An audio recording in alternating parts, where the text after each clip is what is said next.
마태복음 8장을 보겠습니다. 마태복음 8장 봅시다. 자, 거기 보시면은 이 백부장의 하인을 고치는 장면부터 한번 볼게요. 마태복음 5장 5절부터 13절까지입니다. 자, 마태복음 8장 5절부터 시작해서 13절까지. 한번 읽어볼게요, 내용을. 그래서 한번 읽어봅시다. 그래서 마태복음 8장 5절부터 한번 읽어보겠습니다. 우선 9절까지를 방수인 자매님이 먼저 읽고, 그 다음에 10절부터 13절까지는 강미영 자매님이 읽고, 한번 들어보겠습니다. 예수께서 가버나움에 들어가시니 한 백부장이 나와 간구하여 이르되 주여 내 하인을 중풍 병으로 늦게 누워 목이 괴로워하나이다. 이르시되 내가 가서 고쳐주리라. 백부장이 대답하되 주여 내 집에 들어오시니 나는 감당하지 못하겠사오니 다만 말씀으로만 하옵소서. 그러면 내 하인이 낫겠사오나이다. 나도 남의 수하에 있는 사람이요 내 아래에도 군사가 있으니 이더러 가라 하면 가고 저더러 오라 하면 오고 내 정도로 이것을 하라 하면 하나이다. 예수께서 들으시고 놀랍게 여겨 따르는 자에게 이르시되 내가 진실로 너에게 이르노니 이스라엘 중 아무에게서라도 이만한 믿음을 보지 못하였노라. 또 너희에게 이르노니 동서로부터 많은 사람이 이르러 아브라함과 이삭과 야곱과 함께 천국에 앉으려니와 그 나라의 본 자손들은 바깥 어두운 데 쫓겨나 거기서 울며 이를 갈게 되리라. 예수께서 백부장에게 이르시되 가라 내 믿은 대로 될지어다 하시니 그 즉시 하인이 나으리라. 감사합니다. 여기 백부장이 나오는데 뭐 하는 사람을 백부장이라고 하죠? 백부장이 뭐 하는 사람입니까? 사경관 100명을 다스리는 일종의 군장교, 로마 군대의 한 그 장교로 보시면 돼요. 그 수하의 부하가 100명 있는 장교로 보시면 됩니다. 보통 영어로는 이제 센츄리온이라고 그러죠. 센츄리온. 100명을 자기 밑에 부하가 100명이 있는 로마 그 군인의 그런 이제 장교에 나오는 건데, 아마 그 로마의 그 군단의 가장 기본 단위가 이 센츄리온, 백부장이라고 그래요. 그래서 한 군단은 보통 뭐 많으면 뭐 한 6천 명에서 10,000명까지 구성된다고 그럽니다. 한 군단이 이제 거기 가장 기본 단위가 백부장으로 알려져 있답니다. 센츄리온이라고 한다고. 그리고 이 센츄리온이라고 불리는 이 사람들은 그 로마 그 한 군단을 구성하는 기본 단위이자 아주 용감하고 아주 그 직업 전문, 아주 대단히 아주 유능한 그 베테랑들로 구성되어 있다고 합니다. 그 당시에는 이제 세계 최강의 군대였으니까 백부장 하면 모든 면에서 아주 뛰어난 통솔력이나 이런 걸 갖고 있는 사람으로 이제 알려져 있다고 그래요. 근데 백부장의 그 하인이 이제 아팠습니다.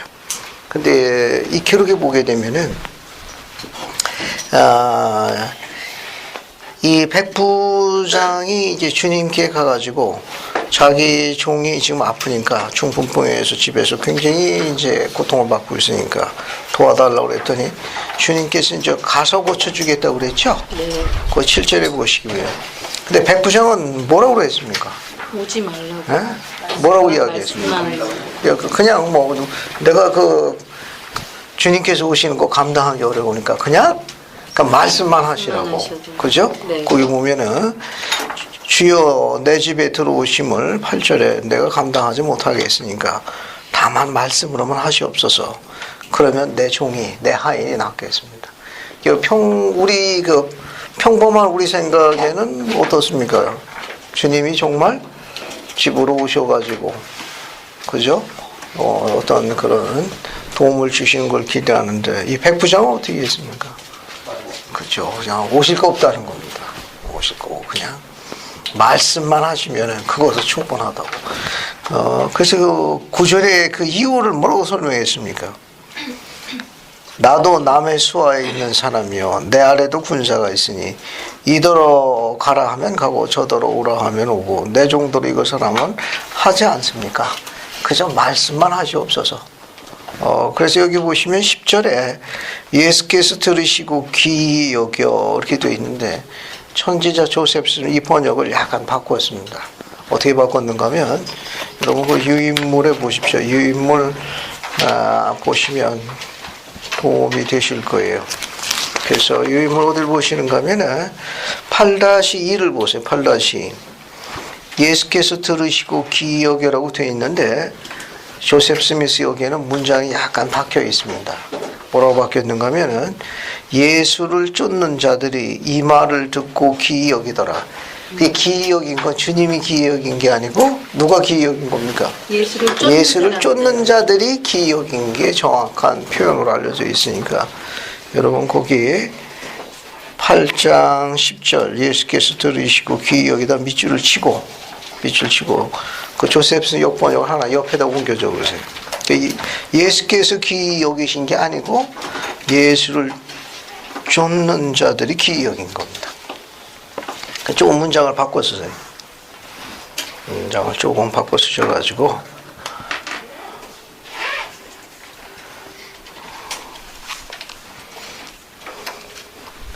조금 문장을 좀 바꿔 쓰시면 되겠어요.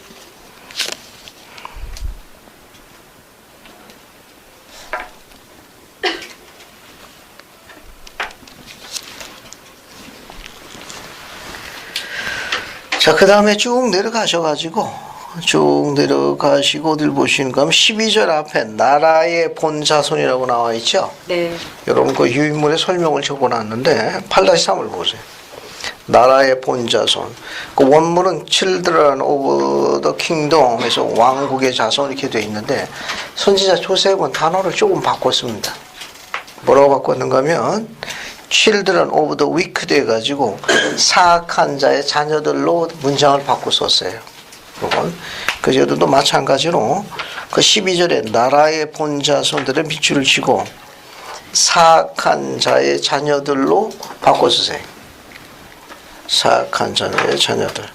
사악한 자의 자녀들은 바깥 어둠에 쫓겨나 거기서 울며 이를 갈미으리라. 근데 그렇게 옮겨 적으십시오. 나라의 본자손 이렇게 나와 있는데 선지자 조셉은 단어를 바꿔 썼습니다.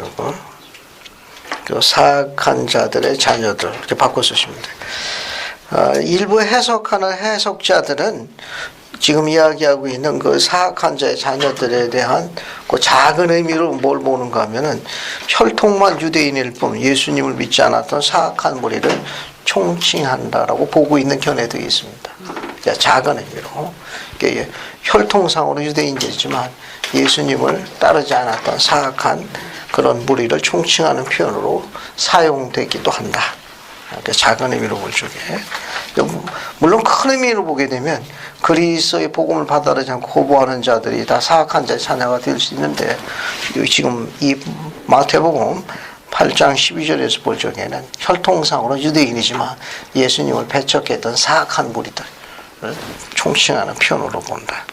그래서 13절도 거기 보면 예수께서 백부장에 이르신 말씀이 가라 내 말대로 될지어다 이렇게 되어 있지만 8-4에 보면 문장이 하나 더 추가되어 있습니다. 가라 내가 믿은 대로 내게 이루어지리라 라고 문장이 되고 있어요. 그러니까 그가 신앙을 행사했다는 걸 시사하는 말이에요. 가라 내가 믿은 대로 내게 이루어지리라. 여러분 유인물 우측편 맨 밑에 보면은 선지자 조셉 스미스 가르친 게 있습니다. 사람이 신앙으로 일한다는 거 찾았어요? 맨 밑에 여기 우측편 맨 밑에 아주 많이 인용하는 인용물입니다. 한번 읽어보죠. 이성 기자면요 한번 읽어봐요. 사람이 신앙으로 일한다는 것은 사람이 신앙으로 일한다는 것은 물리적인 힘 대신에 정신적인 노력을 기울여 일하는 것을 의미합니다. 즉 물리적인 힘의 발휘가 아닌 말씀으로 말미암아 일한다는 의미로 사람이 신앙으로 일할 때면 바로 그 말씀에 따라 일한다는 뜻입니다. 감사합니다. 이거 맨 마지막에다가 밑줄 치시면 돼요. 사람이 신앙으로 일할 때면 바로 그 말씀에 따라 일한다는 뜻입니다. 사람이 신앙으로 일한다. 그건 무슨 말이냐? 바로 주님의 말씀대로 일한다. 그런 의미로 선지자 조셉 스미스가 설명을 했어요. 선지자 조셉 스미스 뭐라고 하셨느냐? 사람이 신앙을 행사한다. 그건 주님의 말씀에 따른다. 그런 말입니다. 겸손한 자의 가장 큰 특징이 뭘로 알려져 있죠? 겸손한 자의 특징. 순종. 또 부지런함. 또 겸손한 자의 특징. 지금 이야기한 거. 주님의 가르침을 쉽게 따른다는 거. 겸손한 자의 특징이 뭐냐? 그가 낮아졌다는 건 뭘 알 수 있는가 하면 주님의 그런 가르침을 아주 쉽게 잘 따른다는 거예요. 잘 받아들이고. 이제 선교사들이 복음 토론하다 보면 이제 구도자가 낮아지고 겸손해졌다는 거 언제 알 수 있느냐? 이제 가르쳐 보면 금방 알거든. 그냥 스폰지 빨아들이냐 그냥 쫙쫙 빨아들이는 구도자가 있습니다. 그건 이제 정말 낮아진 거예요. 이게 겸손한 자의 특징이 뭐냐? 주님의 가르침을 쉽게 잘 따른다. 그런 특징이 있습니다. 이게 겸손하지 않으면 그게 안 되는 거예요. 이게 백부장도 그래서 마찬가지. 백부장도 신앙을 행사했다는 것은 주님의 말씀에 대해서 초도 의심하지 않고 쉽게 기꺼이 따른 겁니다. 그 다음에 이제 8장 14절 한번 봅시다. 이것도 한번 읽어볼게요. 오소라 자매님 8장 14절 한번 읽어봐요. 예수께서 베드로의 집에 들어가서 그의 장모가 열병으로 알아보는 것을 보시고. 감사합니다. 이것도 대단히 흥미있는 성구예요. 왜냐하면 베드로가 어떻게 돼 있어요? 누가 아픈 거예요? 장모가 아프니까 베드로가 지금 어떤 상태에 있다는 걸 나타내는 겁니까? 결혼했어요. 결혼한 상태예요. 그래서 하나 한번 찾아볼 게 있는데 고린도전서 9장 5절 한번 봐요. 고린도전서 9장 5절 보면 바울이 고린도에 있는 성도들 보낸 편지 중에 흥미로운 기록이 하나 나와 있습니다. 또 한번 읽어볼게요. 한번 읽어봅시다. 진선의 형제님 경장 있으면 한번 읽어봐요. 우리가 다른 사도들과 주의 형제들과 개와와 같이 자매된 아내를 데리고 다닐 권이 없겠느냐. 감사합니다. 우리가 다른 사도들과 주의 형제들과 게바와 같이 자매된 아내를 데리고 다를 권이 없겠느냐 이렇게 나와 있는데 여기 게바가 누구예요? 베드로입니다. 베드로. 그러니까 지금 다른 사도들뿐만 아니라 베드로가 선교사 발족에 누굴 동행했어요? 아내를 동행했습니다. 지금 이 말은 뭐냐? 베드로가 결혼했다는 걸 나타내는 흥미있는 기록 중에 하나라는 거. 자, 그 다음에 또 어딜 보시는가 하면 뒤로 넘어가 가지고요. 나머지 한번 쭉 보시면 되는데 이제 예수를 따르는 자들에 대한 가르침이 있습니다. 그 중에 하나가 뭐냐면 18절부터 20절까지예요. 한번 읽어보겠습니다. 18절부터 20절까지 신학개념 한번 읽어보세요. 예수께서 무리가 자기를 에워싸는 것을 보시고 건너편으로 가기를 명하시니라. 한 서기관이 나와 예수께 아뢰되 선생님이 어디로 가시든지 저는 따르리이다. 예수께서 이르시되 여우도 불이 있고 공중에 새도 거처가 있으되 인자는 머리 둘 곳이 없다 하시더라. 감사합니다. 요 20절은 지도력을 가르칠 때 이게 자주 인용되는 애용하는 성구 중에 하나입니다. 여러분 유인물 8-6을 보세요. 8-6. 유인물 8-6. 8-6을 보시면 거기 빈칸을 완성하라고 되어 있으면 빈칸 한번 완성해 보세요.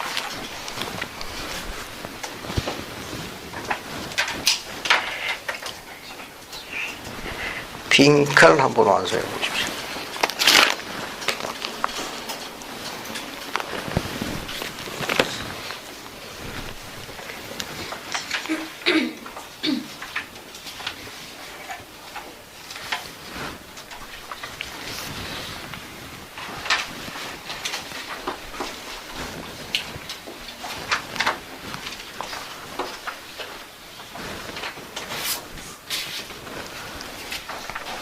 자, 빈칸을 다 적으셨으면 한번 거기 완성을 한번 해보겠습니다. 마태복음 8장 20절 예수께서 이르시되 여우도 굴이 있고 공중에 새도 거처가 있으되 인자는 머리 둘 곳이 없다 하시더라. 옆에 고든비 힝클 회장님이 말씀하신 이 성구를 기본 성구를 해가지고 인용하신 말씀이 하나 있습니다. 그 인용문 연구 한번 보세요. 자, 정상훈 위원장 한번 읽어봅시다. 지도력의 모든 부분에는 지도력의 모든 부분에는 외로움이 있습니다. 항상 그래 왔습니다. 지도력의 대가는 외로움입니다. 양심은 고수한 대가는 외로움입니다. 원리를 고수한 대가는 외로움입니다. 저는 그것을 회피할 수 없는 일이라고 생각합니다. 세상의 구세주께서는 외로움 속에서 걸으셨던 분이셨습니다. 저는 다음과 같은 그분의 말씀보다 더 외로움의 정서를 자아내는 말은 없다고 봅니다. 여우도 굴이 있고 공중의 새도 거처가 있으되 인자는 머리 들 것이 없다 하시더라. 여러분은 여러분 자신의 신앙의 외로움을 느끼게 될 때가 있을 것입니다. 여러분 주위의 모든 사람들이 유독함을 비웃을 때 유독함을 지키는 것은 쉬운 일이 아닙니다. 여러분 주위의 모든 사람이 오직 졸부가 되는 것에만 관심을 갖고 있을 때 정직한 사람이 되는 것은 쉬운 일이 아닙니다. 여러분 주위의 모든 사람들이 술을 마시지 않는 것을 비웃고 있는데도 술을 마시지 않는 것이 항상 쉬운 일은 아닙니다. 여러분 주위의 모든 사람들이 노동의 가치를 믿지 않을 때 부지런히 일하는 것은 쉬운 일이 아닙니다. 여러분에게 외로움이 있기는 하지만 여러분은 양심에 따라 생활해야 한다고 말씀드리고 싶습니다. 사람은 자신의 원리에 따라 생활해야 합니다. 사람은 자신의 간증에 따라 생활해야 합니다. 그렇게 하지 않는다면 비참함, 그것도 지극히 비참한 사람입니다. 가시가 있고 또 실망이 있고 환난과 괴로움, 마음의 아픔과 찢어짐 그리고 지독한 외로움이 있을 때도 있지만 평안과 위로와 힘도 있을 것입니다. 감사합니다. 1969년 고든비 힝클리 회장님이 하신 말씀인데 이 마태복음 8장 20절 성구를 인용하셨어요. 여우도 굴이 있고 공중에서도 거처가 있을 때 인자는 머리에 둘 곳이 없도다. 이것은 뭐냐면은 우리가 이제 그리스도를 따르겠다고 성약을 맺은 거 아니에요. 그죠? 우리가 그리스도를 따르겠다고 성약을 맺었는데 이 성약 안에는 그 안에 뭐가 포함되어 있는가?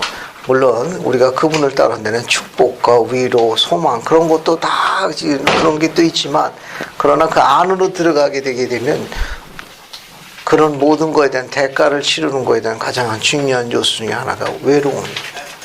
이 복음이 아주 외로운 거예요. 그러니까 주님께서 가르치신 이 말씀은 우리가 걸어가는 이 일이 물론 용기와 힘과 이런 것을 주지만 궁극에는 자신과의 싸움입니다. 그래서 굉장히 그 대가가 외로움을 요구한다는 거예요. 이 말씀을 인용하시는 부분은 그 성구와 마찬가지로 아마 이게 외로움 안 느껴보신 분들이 거의 없을 거예요. 안 느껴본다는 건 거의 이제 그 거짓말이고 이게 신앙생활이 깊어가면 깊어갈수록 이 대가가 이제 굉장히 크죠. 아주 큽니다. 이건. 특히 영혼으로 부름받아가 봉사하게 되면 훨씬 더 여기 대해서 이제 더 절절히 피부로 와닿게 되죠. 이거는. 그래서 지금 힝클 회장님은 뭘 요구하고 계신가 하면은 주님도 그렇기 때문에 우리를 이해하신다는 거예요. 그 여우도 굴이 있고 공중에서도 거처가 있는데 인자는 머리 들 것이 없다. 인자는 머리 들 것이 없다. 그분도 이 지상생활에서 그 성역을 베푸는 동안에 그분이 그런 원리대로 생활함에 있어서 얼마나 외로웠겠느냐. 그런 의미에서 우리를 누구보다도 잘 이해하시고 도우실 수 있는 분은 바로 그분입니다. 그래서 자신의 원리에 따라 생활하고 권고하시는 그런 말들은 같은 편이 그런 주님께서도 그런 원리에 따라 생활하셨기 때문에 우리도 그런 원리에 따라 생활할 필요성이 있다. 이렇게 하신 말씀입니다. 그러니까 이런 외로움을 느끼는 게 지극히 정상적이라는 거예요. 이게 어떤 낙담, 좌절 그런 게 아니고 아주 지극히 정상적이라는 거예요. 그러니까 신앙생활을 제대로 하고 있는 겁니다. 그러면 나는 매일 신나고 기분이 행복하고 그러면 나는 아니 그런 게 아니고 나는 늘 즐겁고 행복하고 생기발랄하고 이런데 난 외로움이라는 건 모른다. 이제 그거 좀 상황이 다른 거고. 이 말은 뭐냐면 우리가 주님을 따르겠다고 성약을 맺어가지고 그리스도의 복음 가운데 생활하게 될 때에 그런 외로움을 느낄 때가 옵니다. 열심히 하고 또 충실하게 생활해서도 불구하고도 이런 설명할 수 없는, 어느 누구와 나누지 못하는, 오직 자신과 싸움해야 하는 그런 외로움이 있을 수 있는데, 그것이 지극히 정상적이라는 거예요. 아주 지극히 정상적으로 생활하고 있다는 거예요. 오히려 그것이 있는 것이 신앙의 어떤 저해 요소를 갖고는 게 아니라 역으로 오히려 주님께 더 가까이 의지하고, 왜냐하면 그분도 그런 것을 이해하셨기 때문에 우리가 그분에 더 가까이 나가면 그분도 우리에게 도움을 준다. 또 그분이 우리와 함께한다. 아주 지극히 정상적인 것. 이 외로움 가운데는 또 이런 표현도 될 수 있어요. 좀 잘할 수 있는데, 왜 나는 이게 성취도가 이것뿐이 안 될까? 더 잘할 수 있는데, 이런 어떤 그 성취도에 대한 어떤 뭐라고 그럴까요? 그 자긍심을 갖지 못하는 그런 부분. 예를 들면은 이제 여러 가지 많은 부분, 뭐 진학, 진로, 지금 하고 있는 어떤 성취도에서 만족하지 못하고, 그런 부분도 이 외로움과 관련이 있어서 그것도 정상적인 신앙생활의 한 연장된 부분으로 설명하고 있는 내용이에요. 이건요. 그러니까 그것은 뭐 자책이나 어떤 그런 부분이 아니라 현재 신앙생활을 하고 있는 거에 아주 정상적인 그러한 다른 단편적인 부분의 하나다라고 설명하시고 있는 내용이에요. 그래서 여러분들도 마찬가지로 이렇게 외로움을 느낄 때 여러분은 어떻게 극복하십니까? 이 성금만 암송하면 돼요? 여우도 그랬고 공중에서도 거체어가 있을 때 인자는 모르고요. 그 성금만 암송하면 그 외로움이 다 해결됩니까? 여러분 그런 외로움 느낄 때 어떻게 극복하세요? 가정방문해요. 가정방문. 네. 근데 가정방문하면 방문교육하면 어떻게 그 도움을 받습니까? 나만 외롭지 않다는 거. 나만 외롭지 않다는 그쪽도 외롭다는 거. 그쪽은 더 외롭다. 네. 나보다 더 힘든 사람이 네. 있구나. 네, 감사합니다. 참 주님의 지혜는 참 오묘한 거예요. 참 오묘한 겁니다. 신혜경 자매님 이야기를 듣고 생각나는 게 하나 있는데, 형제들도 형제가 필요하지만 자매도 자매가 필요해요. 네. 이제 신약기를 공부하면 거기 이제 사도 바울이 나오는데, 원래는 사울이었습니다. 사울이 이제 나중에 사도가 돼 이름이 바울로 바뀌게 돼요. 바울로 바뀌게 되는데, 나중에 그 바울의 기록을 검토해 보면 자기가 그 외로움에서 남게 된 두 가지 요소를 설명하는 게 있습니다. 하나는 뭐냐 하면 친구예요. 바나바라는 친구가 있었습니다. 이 바나바는 당시 안디옥이라는데 오늘날로 이야기하면 스테이크 회장 같은 분이었어요. 근데 그 사울이 예루살렘에서 워낙 악명을 떨쳤습니다. 그 사울이 워낙 초기 성도들을 박해해가지고 그 악명이 사울 때문에 성도들이 아시아와 유럽으로 다 퍼져나왔습니다. 역사적인 아이러니인데, 그래서 기독교가 전 세계로 퍼지게 되는 또 그런 아이러니가 돼 있죠. 하도 바울이 괴롭히니까 초기 성도들이 그 박해를 피해 나갔습니다. 근데 나중에 그 성도들이 간 곳에 나중에 바울이 가서 교회를 또 다 세우고, 참 이 주님의 방법은 참 오묘한 거예요. 근데 이게 사울이 괘씸합니다. 괘씸했는데 아무도 믿지 않았어요. 혹시 우리를 잔해하려고 우리 숨어있는 우리까지 다 전부 몽땅 잡아가려 하는 거에서 믿지 않았습니다. 근데 그를 믿어준 사람이 누구냐? 바로 안디옥의 감리원이었던 바나바였습니다. 바나바라는 좋은 친구, 나중에 선교여행도 같이 가죠. 나중에 이제 선교여행 방법 때문에 그거 갖고 둘이 또 대판 싸웁니다. 사도끼리 또 싸워요. 경전의 기록은 재미있어요. 바나바라는 절친, 이런 아주 친한 친구가 있었습니다. 이 바나바가 누구를 소개했는가 하면 당시 제1회장단의 제1회장이었던 베드로에 데려가 줍니다. 베드로에 가가지고 거기서 보름 동안 먹으면서 의기투합합니다. 거기서 베드로가 바로 바울의 멘토가 돼요. 큰 형님이 됩니다. 태산 같은 형님이 돼요. 왜냐면 둘이 이제 공통점이 있어요. 베드로는 주님께서 잡혀가셨을 때 어떻습니까? 첫 닭이 올 때까지 몇 번 부인했어요? 세 번 부인한 전적을 갖고 있고, 사울은 또 어떤 전적을 갖고 있습니까? 예수 믿는 사람. 그렇죠. 예수 믿는 사람은 그냥 아주 극성을 떠고다니. 자기도 그런 전적이 있고. 다메섹 갔을 적에 부활하신 주님을 뵙게 되거든요. 그게 어때요? 베드로하고 사울은 둘이 대화가 됐던 거예요. 형님, 제가 이런 일, 나도 이런 일. 두 분이 의기투합한 겁니다. 의기투합한 거. 그러니까 이 경전의 기록은 외로움을 극복하고 있는 다른 재현을 하고 있는 게 아니라 뭐냐면 절친, 친한 친구, 형제가 있어야 합니다. 그리고 자기가 그 길을 걸어야 돼. 바라봐야 할 표대가 필요해. 물론 주님이지만 살아있는 표대가 필요하다고. 베드로 같은 그런 신앙의 멘토, 선배가 필요해요. 그런데 이것은 자매도 마찬가지입니다. 자매도 그러한 자매를 나눌 수 있는 친구를 만들어야 돼요. 또 그런 멘토가 되는 큰 언니가 필요합니다. 흥미있는 건 의도적으로 노력해야 한다는 걸 경전이 가르치고 있다는 거. 그냥 있는 게 아니고 다가가야 돼. 노력해야 합니다. 제가 알고 있는 어느 한 지혜로운 자매님의 이야기를 한 감독님부터 들은 일이 있습니다. 자매님은 교회 활동회원인데 남편의 침례를 받았지만 저 활동회원이었습니다. 아내는 그 문제가 늘 마음이 아팠어요. 근데 그 나이가 그 감독님하고 비슷했어요. 새로 부름받은 감독님하고. 그래서 자매님은 용기를 내가지고 감독님한테 접견을 요청했습니다. 감독님에게 도움을 청했어요. 근데 그 새로 부른 감독님은 그 남편의 그 자매님의 남편을 압니다. 그래서 아내가 이렇게 도움을 청했어요. 제 남편이 다른 건 몰라도 등산을 그렇게 좋아한대. 등산을 좋아하는데 이 감독님도 등산을 좋아해. 그래서 등산 갈 적에 꼭 제 남편을 동행해 달라고. 그래서 감독님은 퀴승낙을 했습니다. 그래가지고 의도적으로 이제 등산을 같이 하게 된 겁니다. 또 산산 아이들은 또 여러분 뭡니까 배낭지고 또 이렇게 또 몇 방씩 갔다 오게 되면 엄청 끈끈해지거든요. 뭐 이렇게 여러분께 설명하기 어려워.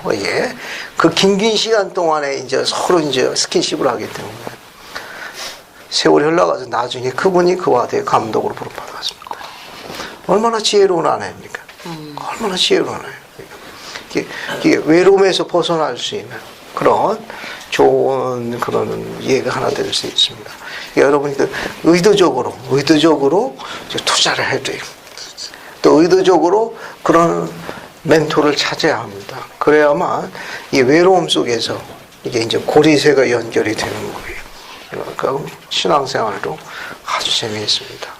그냥 뭐 극단적으로 설명해가지고. 교수님, 근데 등산을 가는 비활동 남편이 등산을 좋아하는 데지만 저희 남편 같은 경우는 술을 좋아하거든요. 감독님이 술을 못 드시잖아요. 감독님은 안주는 드시잖아. 제가 그 소소가도 감독님을 잘 아니까 술을 좀 배우시라고 좀 하세요. 뭔가 대책이 나올 겁니다. 자, 농담입니다만은 감리교회는 그 와드 회원들을 보살필 계시의 본능을 갖고 있습니다.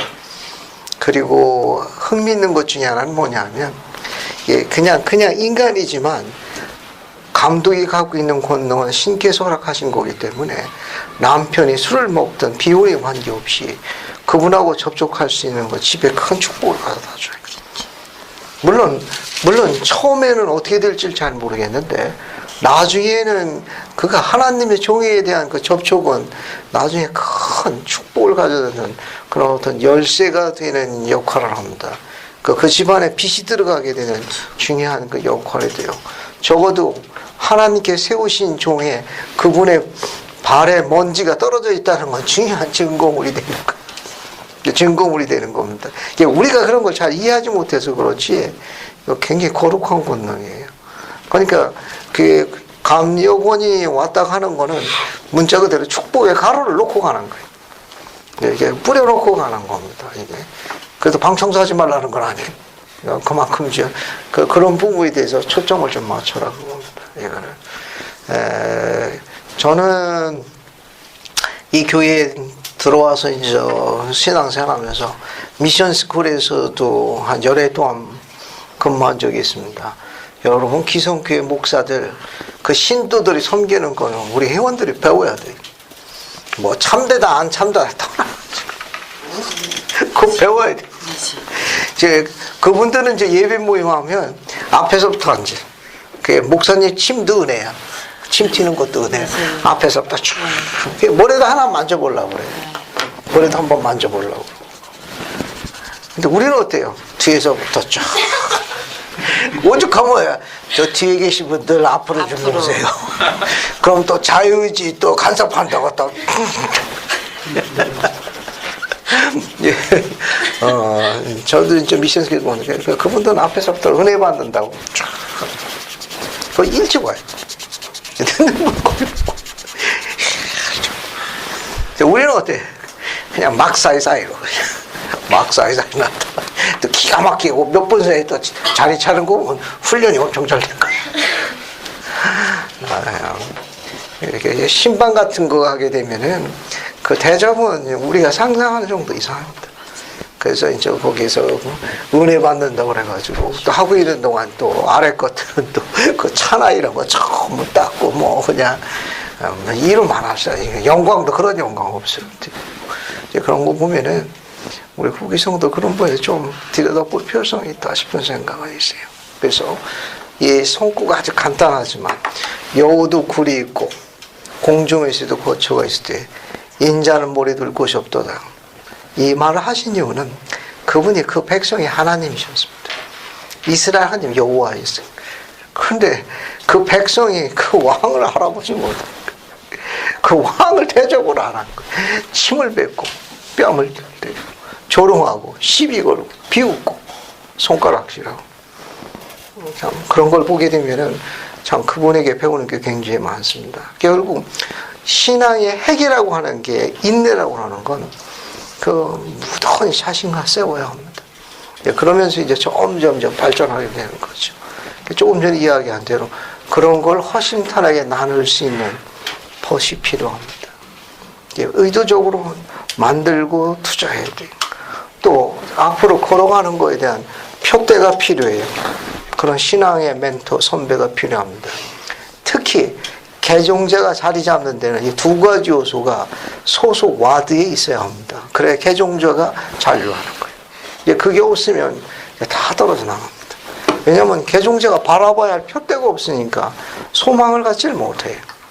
또 그걸 지켜줄 친구가 없기 때문에 신앙생활에 재미를 찾지를 못합니다. 그러니까 모두가 다 그런 신앙을 갖고 그렇게 오는 사람이 아니기 때문에 그 서로 나눌 수 있는 사람이 필요해요. 그래서 개종자나 이런 외로움 있을 때 제일 필요한 것은 친구입니다. 또 하나는 표대가 되는 신앙의 튼튼한 그런 뭐라고 그럴까요? 멘토. 그런 신앙의 선배가 필요합니다. 그러면 잘 따라서 그 길을 잘 갈 수 있으니까 여러분들은 그런 인물을 갖고 있는 사람들이에요. 자, 이제 8장 뒷부분으로 넘어가겠습니다. 그 다음에 어디를 보시는가 하면 지금 읽었던 거 8장 21, 22절 한번 읽어볼게요. 그리고 이경미 자매님 한번 읽어봐요. 마태복음 8장 21, 22절 두 절만. 제자 중에서 또 한 사람이 이르되 주여 내가 먼저 가서 내 아버지를 장사하게 허락하옵소서. 예수께서 이르시되 죽은 자들이 그들의 죽은 자들을 장사하게 하고 너는 나를 따르라 하시니라. 감사합니다. 그 제자 중에 하나가 부친이 돌아가셔가지고 상을 치르게 됐어요. 상을 치러 가게 허락하옵소서. 그랬더니 주님께서 22절에 뭐라고 이야기했는가 하면 죽은 자들로 저희 죽은 자를 장사하게 하고 너는 나를 쫓으라 하시니라.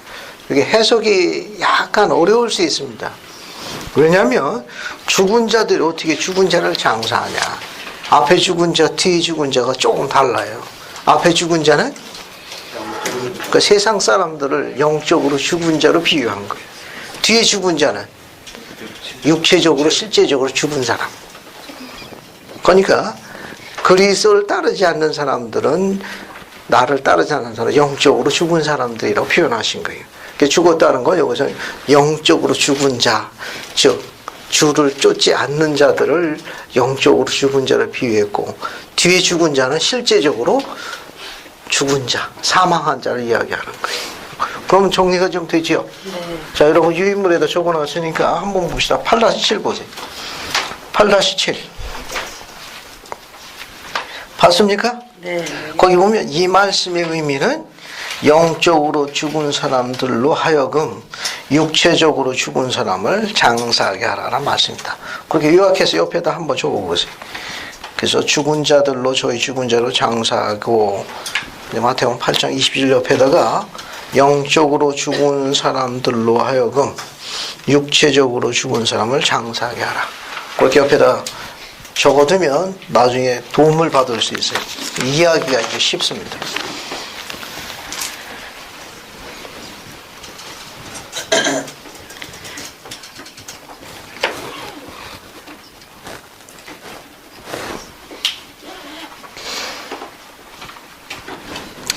옆에다 한 줄 적어 보세요.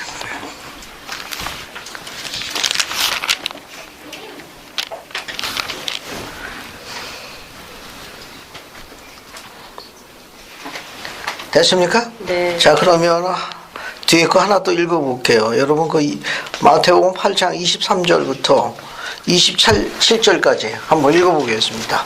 오소라 자매님 한번 읽어봐요. 마태복음 8장 23절부터 27절까지. 배에 오르심에 제자들이 따랐더니 바다에 큰 놀이 일어나 배가 물결에 덮이게 되었으니 예수께서는 주무시는지라. 그 제자들이 나와 깨우며 이르되 주여 구원하소서, 우리가 죽겠나이다. 예수께서 이르시되 어찌하여 무서워하느냐, 믿음이 작은 자들아 하시고 곧 일어나사 바람과 바다를 꾸짖으시니 아주 잔잔하게 되거늘 그 사람들이 놀랍게 여겨 이르되 이가 어떠한 사람이기에 바람과 바다도 순종하는가 하더라.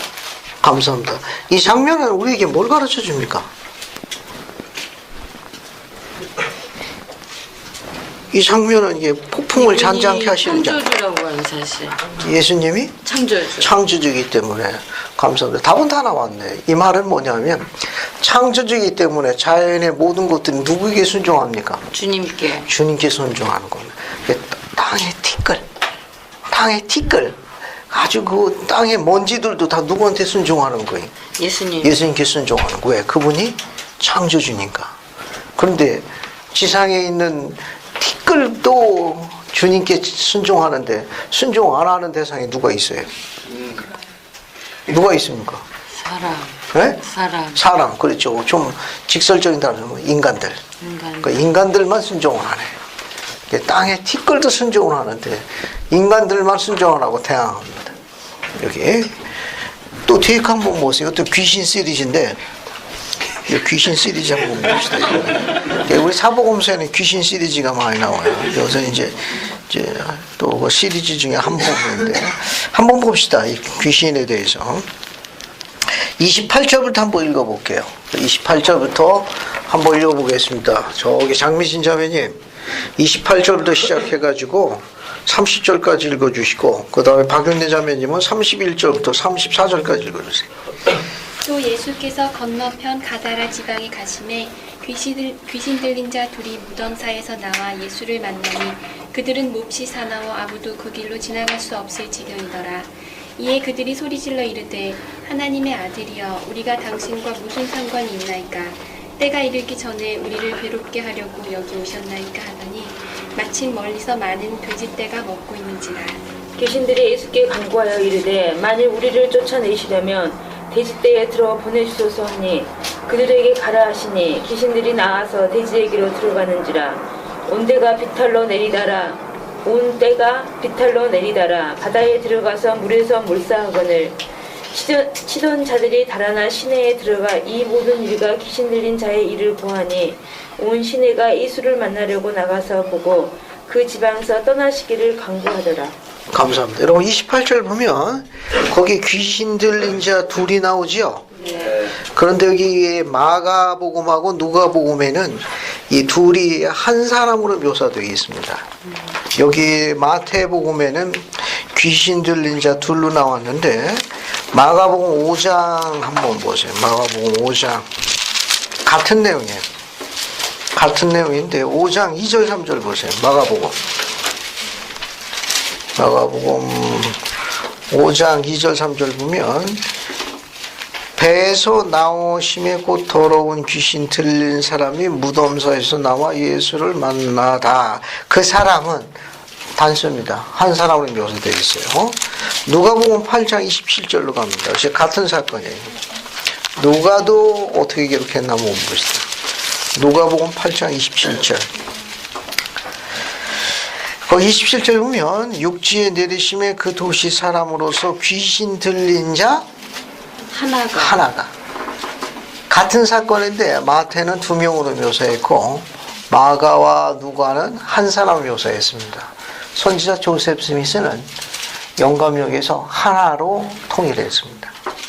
둘이 아니고 하나가 맞는 걸로 통일했으니까 우리도 귀신 들린 자 둘 앞에 마태복음 8장 28절에 귀신 들린 자 둘은 조셉 스미스 역에는 귀신 들린 자 하나가 이렇게 묘사되어 있다는 거.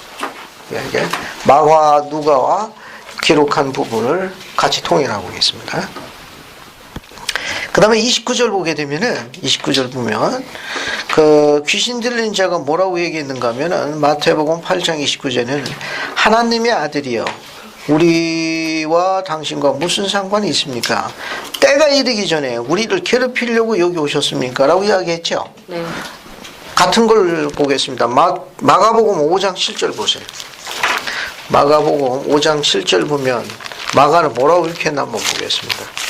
마가복음 5장 7절 봤어요? 5장 7절 보세요. 마가복음 5장 7절 거기 보면 자 여기 우선 마가의 기록은 훨씬 더 자세합니다. 6절을 보면 그가 멀리서 예수를 보고 달려와 절하기를 큰 소리로 부르짖어 가로되 지극히 높으신 하나님의 아들 예수여 나와 당신과 무슨 상관이 있습니까? 라고 이야기했죠. 그러니까 귀신 들린 자가 예수님을 보고 먼저 달려왔습니다. 그리고 먼저 이야기했어요. 통성명했나요? 아니요. 통성명하지 않았는데 이 귀신 들린 자가 먼저 언질한 거예요. 예수님이 이름을 불렀습니다. 그것도 앞에 호칭까지 붙여갖고 지극히 높으신 하나님의 아들 예수여 나와 당신과 무슨 상관이 있게 때가 이르니 나를 괴롭히려고 이렇게 오셨습니까? 라고 이야기한 거예요. 마찬가지로 누가복음 8장 같이 보겠습니다. 8장 28절 봅시다. 누가복음 같이 보죠. 누가는 또 뭐라고 기록했나 한번 봅시다. 8장 27 아니죠. 누가복음 8장이 맞죠. 거기에 보시면은 기록이 있을 겁니다. 28절. 28절이 있네요.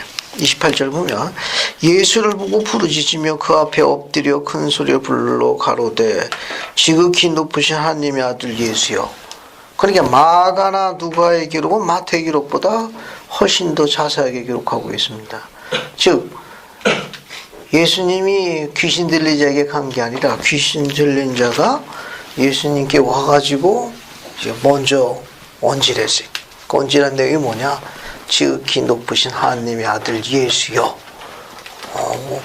아직 우리하고 상관할 때가 아닌데 왜 벌써부터 우리를 상관하냐? 아직 때가 이르기 전에. 이 말은 뭘 시사합니까? 이 귀신 들린 자가 마귀의 악마인데 지금 이 귀신 들린 자가 예수님하고 통성명한 게 아니에요. 예수님이 자신을 소개한 것도 아닌데 귀신 들린 자가 어떻게 예수님을 알고 있었죠? 전생력을 알고 있으니까. 감사합니다. 중요한 교리를 가르치고 있습니다.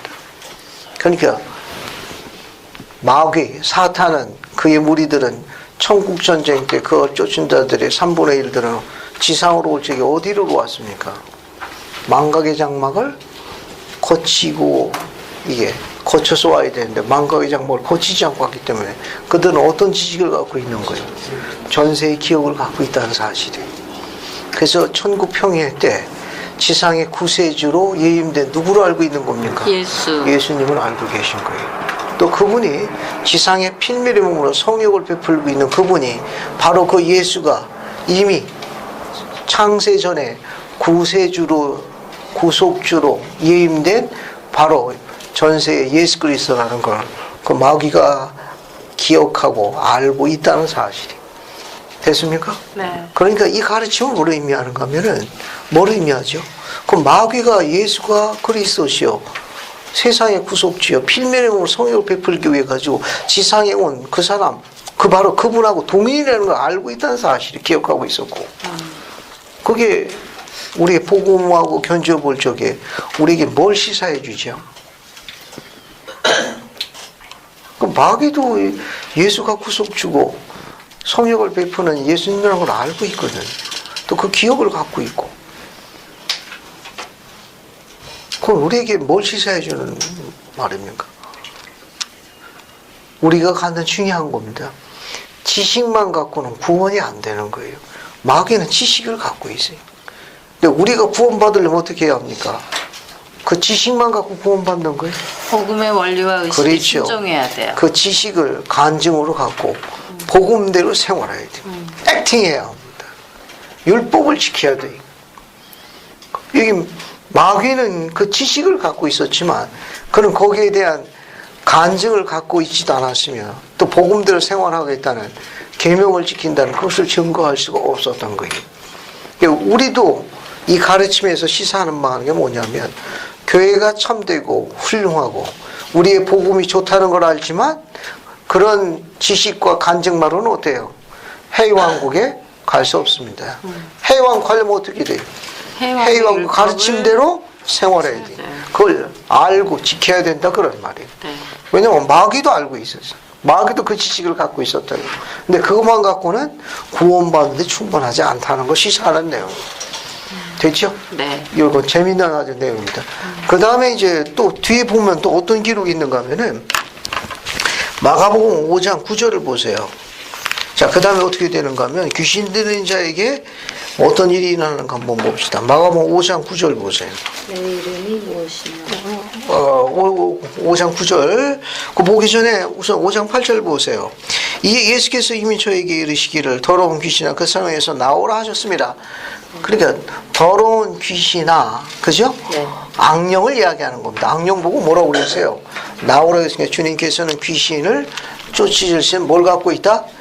권세를 갖고 계신 분이에요. 그러니까 귀신은 나오라고 명을 받았으니까 뭐 할 수도 있다?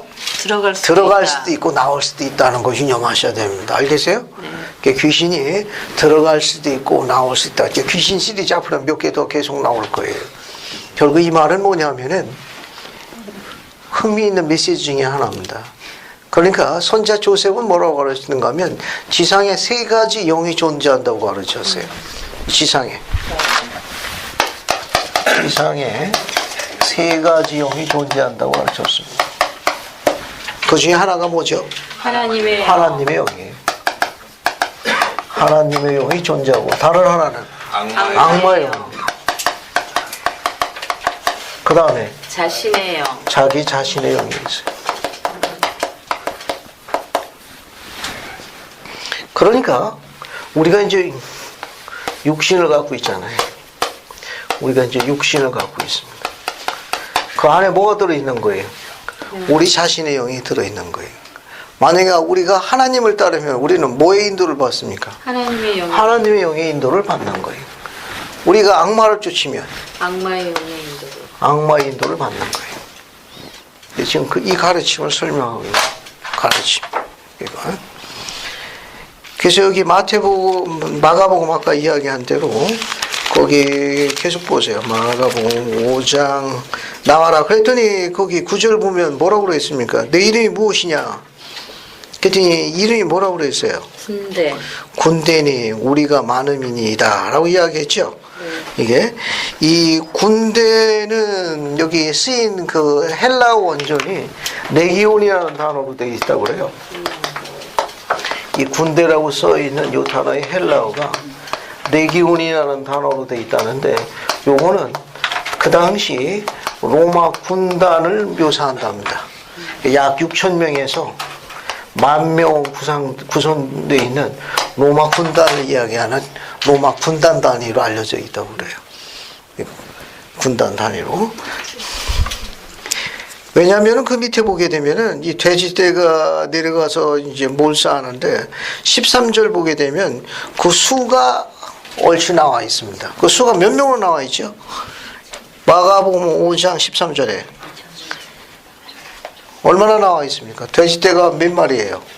2,000마리다. 이렇게 묘사되어 있어요. 이거는. 자, 그 다음에 이제 넘어가셔가지고 이제 마태복음 9장으로 갑시다. 여러분들 이거 잘 아는 사건이에요. 이 사건도 한번 읽어볼게요. 마태복음 9장, 중풍병자를 고치는 장면입니다. 마태복음 9장 1절부터 시작해가지고 7절까지 8절까지 보는 게 낫겠네요. 8절까지 한번 읽어봅시다. 이것도. 그래서 어딜 읽어보느냐, 윤미영자매니 한번 읽어봐요. 1절부터 시작해가지고 5절까지 읽고, 이사나 형제가 5절부터 8절까지 읽고, 그렇죠. 요거 먼저 읽고 1절부터 3절까지 읽어요. 그렇죠. 그리고 이사나 형제는 4절부터 8절까지. 9장, 마태복음 9장 한번 읽어봐요. 윤미영자매니. 예수께서 배에 오르사 건너가 본 동네에 이르시니 침상에 누운 중풍병자를 사람들이 데리고 오거늘 예수께서 그들의 믿음을 보시고 중풍병자에게 이르시되 적은 자여 안심하라 내 죄 사함을 받았느니라. 어떤 서기관들이 속으로 이르되 이 사람이 신성은 모독하도다. 4절부터 8절까지. 그래서 그 생각을 하시고 이르시되 내가 어찌하여 마음에 악한 생각을 하느냐 이 죄 사함을 받았느니라 하는 말과 일어나 걸어가라 하는 말 중에 어느 것이 쉽겠느냐. 그러나 인자가 세상에서 죄를 사하는 권능이 있는 줄을 너희로 알게 하려 하노라 하시고 중풍병자에게 말씀하시되 일어나 네 침상을 가지고 집으로 가라 하시니 그가 일어나 집으로 돌아가거늘 우리가 보고 두려워하며 이런 권능을 사람에게 주신 하나님께 영광을 돌리니라.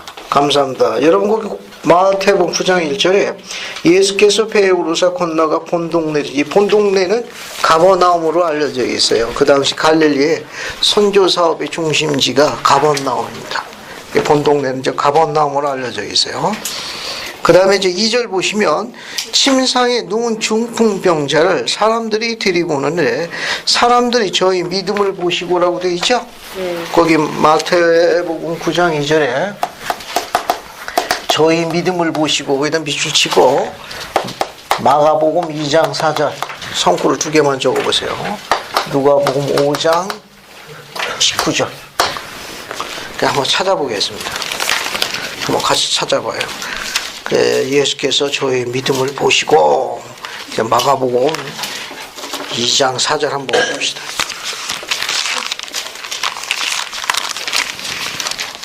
자, 신의 경제면 한번 읽어보세요. 무리들 때문에 예수께 3절 4절을 같이 읽으세요. 사람들이 한 중풍병자를 네 사람에게 메워가지고 예수께로 올세 무리들 때문에 예수께 데려갈 수 없으므로 그 계신 곳에 지붕을 뜯어 구멍을 내고 중풍병자가 누운 상을 달아내리니. 감사합니다. 사람이 너무 많아가지고 예수님한테 데리고 들어갈 수가 없었어요. 그 중풍병의 침상을 이제 네 사람이 들었는데 사람이 너무 많아가지고 예수님 계신 집안가에 들어갈 수 없는 거예요. 그래서 이 사람들이 어떻게 했어요? 지붕을 뜯었어요. 지붕을 뜯어가지고 침상을 내릴 만큼 뜯었으니까 지붕을 꽤 뜯은 거예요. 알겠어요? 그 뜯는 동안에 말씀을 전파한 예수님 인내력도 대단하신 거죠. 언제 날 잡아서 한번 실습해봐요. 지붕 뜯는데 가만히 있을 사람 몇 사람이냐. 지금은 뭐냐, 사람이, 한두 사람이 안 해. 근데 침상을 내리기 위해 가지고 지붕을 이제 뜯은 겁니다. 하나 더 볼게요. 누가는 뭐라고 기록했나 봅시다. 누가복음 5장 19절. 누가복음 5장 19절 봅시다. 누가는 어떤 관점에서 봤나 한번 보죠. 봤습니까? 네. 정상호 형제님, 그 18, 19절 한번 읽어보세요. 한 중풍병자를 사람들이 침상에 메고 와서 예수 앞에 들여놓고 자 하였으나 무리 때문에 메고 들어갈 길을 얻지 못한지라 지붕에 올라가 기와를 벗기고 병자를 침상째 무리 가운데 예수 앞에 달아내리니. 감사합니다. 뭐 이게 그림이 도움이 되겠습니다. 이 그림이. 여기 그림 한번 보세요. 이 그림.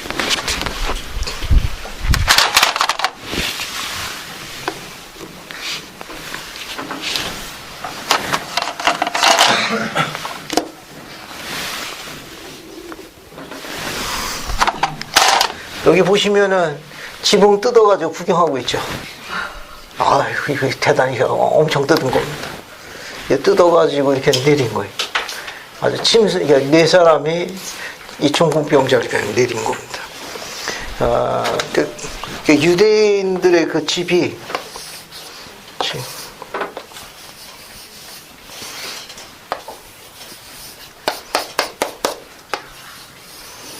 보통 이렇게 생겼다고 그래요. 일반적으로 턱을 비슷해가지고 그 옆에는 계단에서 이렇게 베란다 지붕이 있었다고 그래요. 여기 이 계단에서 올라가가지고 이 안에서 이제 예수님께서 말씀하시는데 사람들이 여기 너무 많이 온 거예요. 너무 그냥 도저히 들어갈 수가 없었어요. 그래서 이 중풍병자의 그 침상에 누워 있는 그래서 끌고 올라가 여기 지붕을 뜯어서 일로 내린 거예요. 주님께서 가르치실 게 있어가지고 기다리신 겁니다. 지붕 뜯는 동안에도 가르치실 게 있어요. 이 짧은 기록은 뭘 시사하는가 하면 여기 사람이 얼만큼 있었죠? 들어갈 수가 없을 만큼 인산인해였어요. 이 중풍병자가 오랫동안 아는 중풍병자라는 걸 여기 있는 사람들 중에 상당수가 압니다. 그러면 이런 거의 치명적인 질병을 갖고 있는 사람이 만약에 있다. 우리도 어때요? 우리도 어떤 기대감이 갑니까? 정말 이분께서 그분이 고치시냐 안 고치시 우리도 기대감이 가지 않아요? 안 그렇습니까? 네. 그런 기대감이 있지. 그거 어떻게 그냥 길을 쓰고 가가지고 구경하고 지붕을 뜰 때도 가만히 있었다는 사실은 뭘 시사하느냐? 기대하는 바가 있었기 때문에 좌정한 것을 추정할 수 있습니다. 어쨌든 이 중풍병자가 일어나냐 그게 제일 궁금하거든. 누구 집인지는 모르지만 어쨌든 지붕을 턱 뜯어가지고 이제 내려서 보고 있는 겁니다. 여기 영감받은 화가의 그림 보면은 자 우리 솜씨가 좋다는 거지. 근데 이 중풍병자가 내려오니까 주님께서 이 중풍병자가 뭐라고 이야기했죠? 뭐라고 이야기했습니까? 이 사람 여러분 다시 앞으로 넘어갑시다. 다시 마태복음 앞으로 넘어가요. 자 9장 2절을 다시 보세요. 마태복음 9장 2절. 자 마태복음 9장 2절 보면 침상에 누운 중풍병 사람이 데리고 오늘 내려왔습니다. 네. 그죠? 중풍병자에 뭐라고 이야기했어요? 작은 자야 안심하라. 뭐라고 했습니까? 소자야, 작은 자야.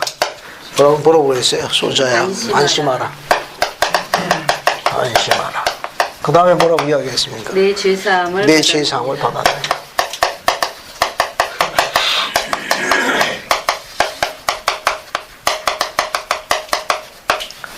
반드시 그런 건 아닌데 이 중풍병자의 경우에 이 병에 지금 겪고 있는 이 질병의 고통과 그거에 관련된 원인이 범법과 관련이 있다는 걸 시사하는 표현으로 설명이 되어지고 있습니다. 그렇다고 해서 모든 질병과 병고가 범법하고 관련 있는 건 아니에요. 꼭 그렇게 연관하시면 안 됩니다. 지금 이 경우에는 이 중풍병자가 겪고 있는 이 질병의 원인과 그 고통의 그 원인은 범법 사실과 죄와 관련이 있다는 걸 시사하는 내용이지 모든 경우가 다 범법과 관련 있는 건 아니에요. 알겠어요? 어느 날 감독님이 굉장히 아프시다. 그래 중풍병자 마냥 뭐와 죄사함 관련 있는 거야. 그렇게 해석하면 안 돼요. 알겠죠? 원장님 구약 시대에는 의사가 있었나요? 어떤 거요? 구약 시대 때 의사가 있었나요? 구약 시대 때? 네. 질문이 정확하게 뭘 요구하시는 거예요? 그러니까 저기 네. 예를 들어서 문둥병에 걸렸다 나으면 그 제사장이가 보여라 뭐 이런 대목 있잖아요. 네. 그러니까 그때 당시 그 구약엔 여호와가 계시잖아요. 그 선지자가 있고 이렇게 제사장들이 있잖아요. 그러면 구약 시대 때 신약 시대 때는 의사가 있다고 나왔잖아요. 근데 구약에도 의사 있었어요? 구약에도 의사 있죠. 있었어요? 왜 없습니까? 있죠. 꼭 그거하고 연관해서 하시면 안 돼. 알겠습니까? 이 케이스 같은 경우는 이 중풍병자가 이런 병에 발발하고 그 병으로서 오랫동안 지금 고통을 당하고 있는 건데, 그것이 죄와 관련된 범법사실과 관련된 것이 시사하는 내용이지만 모든 병이 다 그런 건 아니라는 거 알겠습니까? 모든 병이 다 그런 건 아니에요. 자, 그래서 이 이야기를 했더니, 죄사함을 받았다 이야기했더니 그 사람들이 어떻게 생각했습니까? 악한 생각을 했어요. 왜냐하면 죄사함을, 죄를 사할 수 있는 권능은 누구만 갖고 있는 거예요? 하나님만 갈 수 있는 권능인데, 그래서 뭐라고 했습니까? 참담하다. 자기가 하나님이가 이런 생각을 했던 겁니다. 그걸 주님께서 아시고 뭐라고 물었어요? 지금 뭐라고 다시 질문했습니까? 죄사함을 받았다는 이 말하고 두 번째 또 뭐라고 이야기했습니까? 일어나 걸어가라 하는 말과 이 중에 그 뭐라고 했습니까? 그 뒤에 어느 것이 쉽겠느냐? 어느 것이 더 쉽겠느냐? 쉽냐?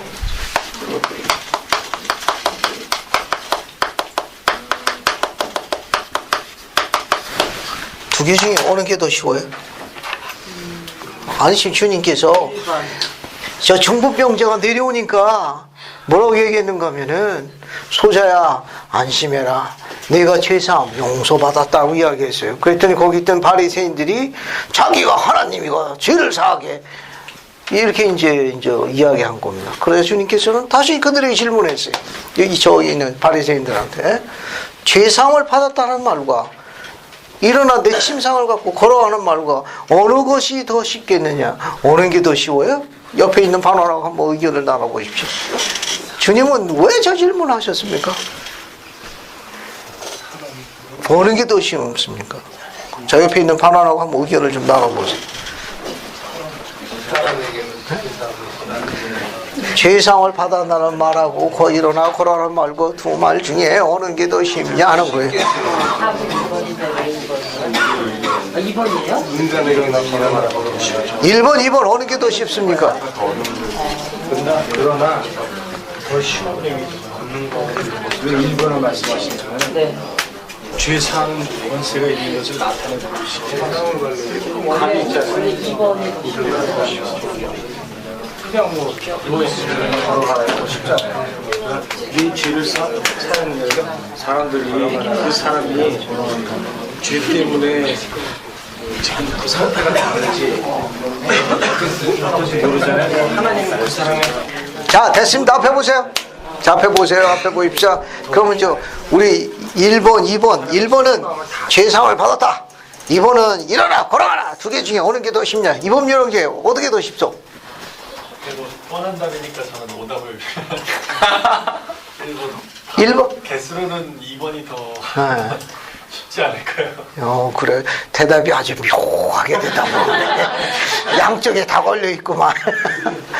좋습니다. 저기 뒤로 넘어가지고 또 민정이는 1번하고 2번 중에 어느 게 더 쉬울 것 같아? 네, 제가 생각하기에는 네. 일어나 걸어가라라고 하는 게 사실 더 쉬울 것 같은데. 같은데? 거기도? 사실 일어나 걸어가는 건 기적을 행한 거니까 어렵. 그래도 1번도 약간 좀 미련이 좀 남고. 제가 생각하기엔 바리새인들도 이 질문을 이해를 못해서 대답을 못했을 것 같아요. 좋아요. 그럼 우리 답변을 돕는 도우미가 한 분 있습니다. 조태환 형제님. 어떻습니까? 또 두 개 중에. 당연히 일어나 걸어가라가 가장 쉬운 그 적인데요. 왜 1번이 어렵냐면은 그 유태인들은 그 사람의 그 발병된 동기를 모르잖아요. 그렇죠. 그러나 그리스도께서는 그 사람의 모든 걸 아시잖아요. 그 사람의 속마음도 아시고 생각도 아시고 그 사람의 상태가 어떠한 과정을 통해서 현재 그렇게 됐는지 발병이 났는지 그걸 아시기 때문에 그 사람이 죄를 지은 것으로 인해서 그와 같은 중풍병에 걸려서 오랫동안 고생했기 때문에 내 죄 사함을 받았느니라 이렇게 말씀하시는 거는 그야말로 진짜 뭐라고 그럴까 2번을 말씀하신 것보다 더 레벨이 높죠. 감사합니다. 하여튼 질문하는 그 기술들이 상당히 노련하네. 여기 보세요. 내 죄상을 받았느니라 이 말은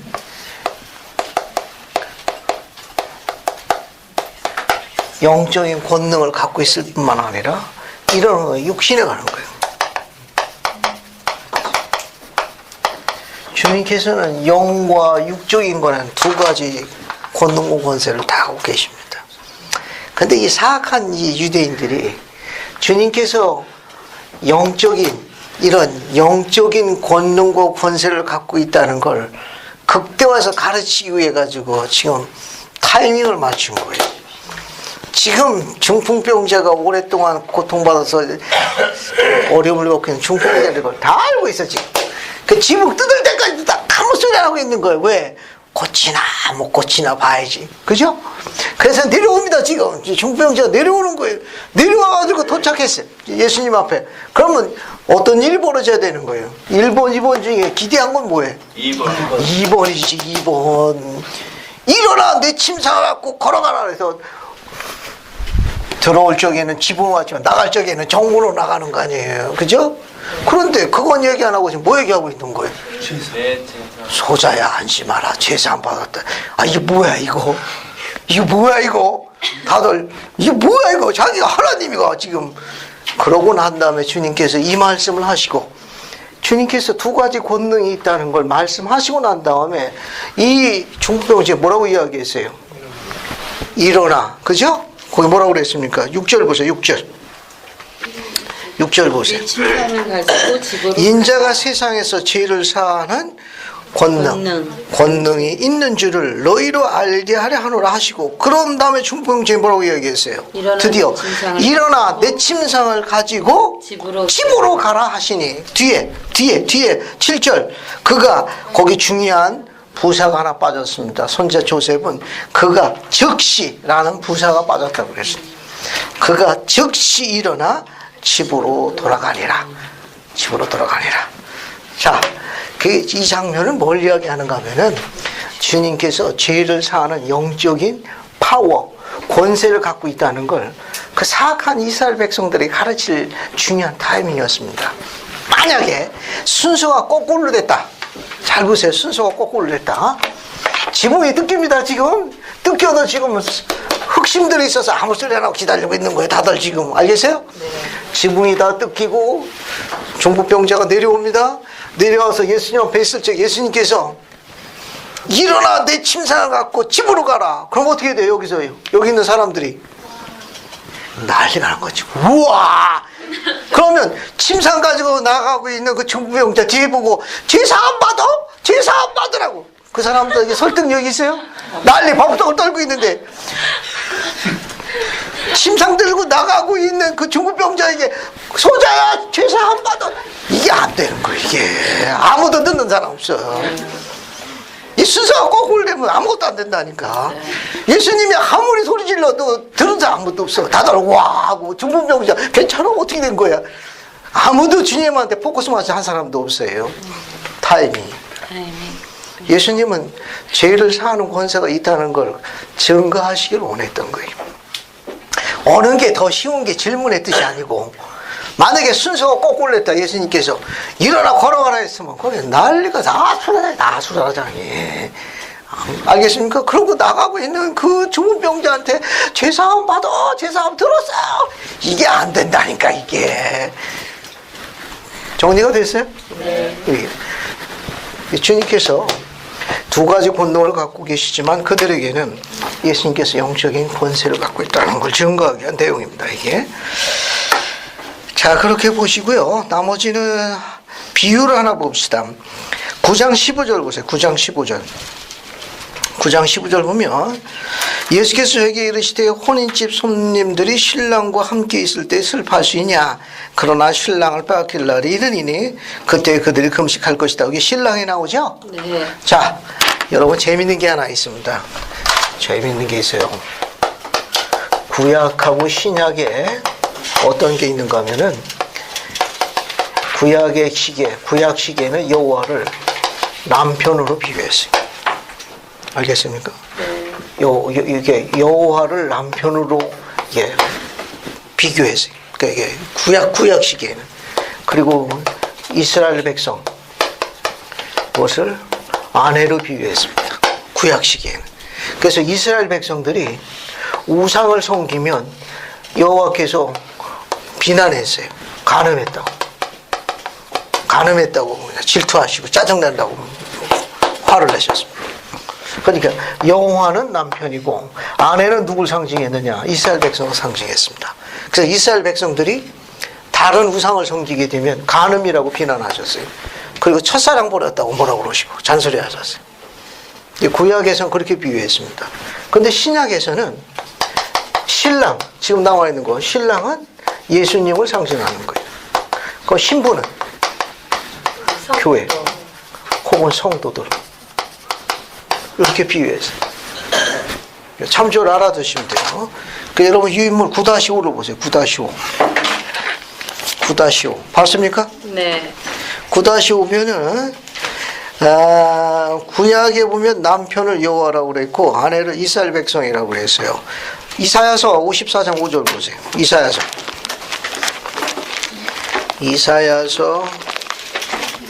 54장 5절 보세요. 54장 5절 됐습니까? 거기 뭐라고 나와요? 내 남편. 그렇죠. 너를 지으시는 네 남편이라 라고 호칭했죠. 그 아내는 이스라엘 백성이 되는 겁니다. 그 정도 보시고 이제 남은 시간을 뭘 보는가 하면은 야이루의 딸을 고치러 가는 중간에 혈루증을 앓고 여자 고치는 사건이 같이 있습니다. 이 두 사건은 동시에 일어났어요. 그러니까 야이루의 딸을 고치시러 가는 중간에 그 동네에서 12년 동안 혈루증을 앓는 여자가 병고침을 받는 사건이 중간에 나타나요. 이게 사건 두 개가 동시에 일어나는데 야이루의 딸을 고치러 가시다가 중간에 사건이 하나 또 생겼습니다. 그 사건이 뭐냐? 혈루증을 앓는 여자가 병고침을 받는 사건이에요. 그 사건이 바로 18절부터 시작해가지고 26절까지 사건입니다. 한번 보세요. 이거 읽으면서 제가 남은 시간 정리할 테니까 여러분이 잘 아는 사건이지만 보세요. 거기 마태복음 9장 18절 예수께서 이 말씀을 하실 때 한 직원이 와서 관원이 와서 저라고 가로되 내 딸이 지금 방금 죽게 되어 싸우니 그러니까 지금 거의 어떤 상태가 되어 있는 겁니까? 거의 죽어가고 있는 상태예요. 거의 죽어가고 있는 상태가 되어 있으니 오셔서 그 몸에 손을 얹으셔서 그러면 살겠나이다. 이 딸이 죽어가니까 지금 한시가 급한 거예요. 빨리 딸에게 가셔서 손을 얹고 하십시오. 예수도 일어나 따라가시며 제자들도 가더라. 그런데 이 뒤에 뭐가 있는가 하면 많은 무리가 예수에게 떼를 지어 몰려가더라. 왜냐하면 이 당회장은 오늘날로 이야기하게 되면 서울로 이야기하면 서울시장과 같은 거예요. 시장 딸이 지금 죽어가고 있는데 예수님이 그 딸 고치려고 왔다. 그럼 우리 어때? 우리도 그런 같이 동네에 있다. 우리 다 따라가지. 우리도 다 따라가지. 만사지 쪄놓고 이게 얼마나 재밌는 겁니까? 이게 다 그냥 줄줄줄 다 따라가지. 여기 우리가 갖고 있는 이 기록에 보게 되면 안 나와 있는데 선지자가 번역한 영감역에는 많은 무리가 떼를 지어 예수께 몰려들었더라. 왜? 세상에 재밌는 게 뭐예요? 죽은 사람 살리는 거예요. 죽은 사람 이거 또 보기 드문 익사이팅한 과정이니까 조금 때를 지어 몰려간 겁니다. 뒤에 보세요. 뒤에 보면은 그게 가는데 12해를 혈루증을 앓는 여자가 예수 뒤로 와서 그 겉옷을가를 만졌어요. 이게 12년 동안 혈루증을 앓는데 이 혈루증이라는 거에 대해서 약간 기록을 좀 찾아봤습니다. 여러분 9-10을 보세요. 9-10을 보세요. 유인물. 네. 찾았어요? 네. 거기 9-10을 보게 되면은 혈루증이 나와 있는데 자궁의 하열 증상으로 보통 출혈성 자궁 내막염으로 알려져 있다 합니다. 이건 모세의 규례에 의하면 하혈하는 여자는 부정한 여인으로 취급되어 그 여자와 접촉, 타치하면 다 부정하게 돼. 그래서 거의 모든 접촉이 제한되어 있었다고 그래요. 그러니까 이 동네에서 그 마을에서 이 혈루증을 앓는 여인으로 이제 알려지게 되게 되면 제사장에게 그가 정결케 되었다는 거 허락받기 전까지는 그 여자애가 사용하는 모든 물건과 그런 거에 타치, 접촉이 되면 같이 부정한 죄로 여겨가지고 그 정상적인 사람도 최소한 일주일 이상 제한받았답니다. 그러니까 그 여자하고 부딪히면 안 돼. 사용하는 용기고 뭐고 건드리면 안 된다고. 만약에 그 접촉된 걸 이제 발견이 돼가지고 제사장에게 보고됐다 하면 격리 수용해. 알겠습니까? 그러니까 12년 동안 이 여자가 그런 병고통 말고도 정상적인 삶이 제한된 거예요. 그러니까 이 경전이 이 가르침을 뭐냐면 12년이라니까 엄청난 고난의 세월인 거예요. 이제 그 여자하고 대화할 수가 없는 거예요. 그 여자가 대화, 접촉 안 돼. 그냥 어떻게 하다가 보면 그냥 뭐 접촉한다든지 뭐 손이 닿는다든지 무슨 식기 같은 것을 뭐 만졌다든지 한 걸 제사장에 보고되면 즉시 부정한 자를 분류돼가지고 최소 일주일 이상 격리돼 있으니까 누가 접촉하려고 그래. 아무도 접촉 안 하지. 그러니까 이 여자는 정상적인 생활이 통제된 게 세월이 언제입니까? 12년이니까 이게 말할 수 없는 각고의 세월이. 이게 오늘날 우리나라 말로 이야기하면 저 왕따 중에서도 그런 왕따가 없는 거예요. 12년 동안이나. 12년 동안이나 이렇게 고생을 했으니까 그 여자의 갖고 있는 고충이라는 건 이를 말할 수 없는 거예요. 왜냐면 말 걸었다가 예를 들어가지고서 이제 그것 뭐 이제 소라가 제사장한테 보고했다. 그러면 이제 그냥 일주일 격리야 최소한. 그러니까 누가 뭐 신하는 아무도 도움을 못 주는 거예요. 끔찍한 거. 자, 이 여자가 12년 동안 혈루증을 앓다가 예수 뒤로 와서 그 고독가를 만졌어요. 그죠? 네. 타치한 겁니다. 타치했어요. 이는 제 마음에 그 겉옷만 만져도 뭐 하겠습니다? 구원을 받겠다 합니다. 예수께서 돌이켜 그를 보시며 이르시기를 따라 안심하라. 내 믿음이 너를 구원하였다 하시니 여자가 그 시로 뭐 하느냐? 고만. 이 21절과 22절에 구원이라는 단어가 몇 번 반복됐습니까? 3번. 3번이요. 구원에다 동그라미 쳐봐요. 거기 마태복음 9장 21, 22절에 구원이라는 단어가 3번 나타납니다. 알겠어요? 이제 3번 나타나는데 이 구원이라는 단어가 호울이라는 단어예요. 호울. 이런 뜻이 원뜻이. 번역을 구원이라고 했는데 영문의 뜻은 호울. 온전케 된 그런 뜻입니다. 무엇으로? 믿음으로.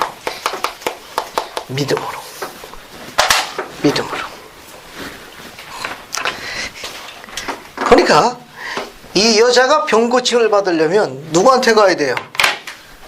누구한테 가야 됩니까? 예수 그리스도. 예수님께 가야 되는 거예요.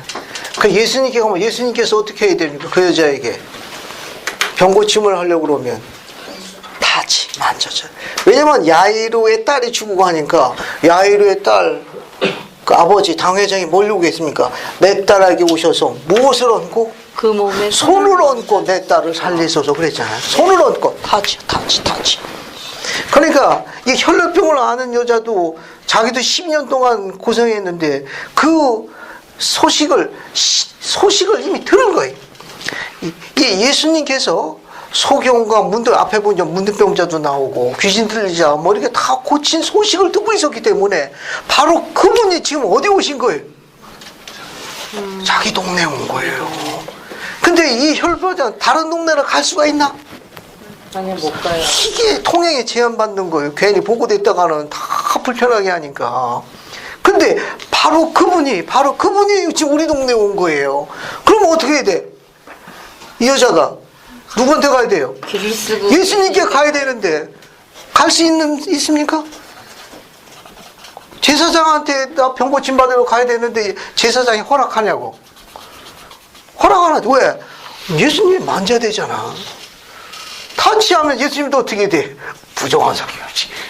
그러니까 제사장이 못 가게 허락을 못 받는 그 심정을 이해하시겠어요? 밝혀지지 있지 않은 사실이지만 그 당시 상황을 봤을 적에 이 여자에게 지금 야이로 딸을 고치러 가고 있는데 그 사람들이 얼마나 많아요 지금. 그냥 수없이 가는 거예요. 그러면 그 속에 가서 어떻게 돼? 발견이 되고 만약에 부딪히게 되고 이렇게 스킨십 하게 되면 당장 재상한테 보고되면 어떻게 됩니까? 격리 수용이에요. 근데 이 여자는 병고침을 받았고 누구한테 가야 됩니까?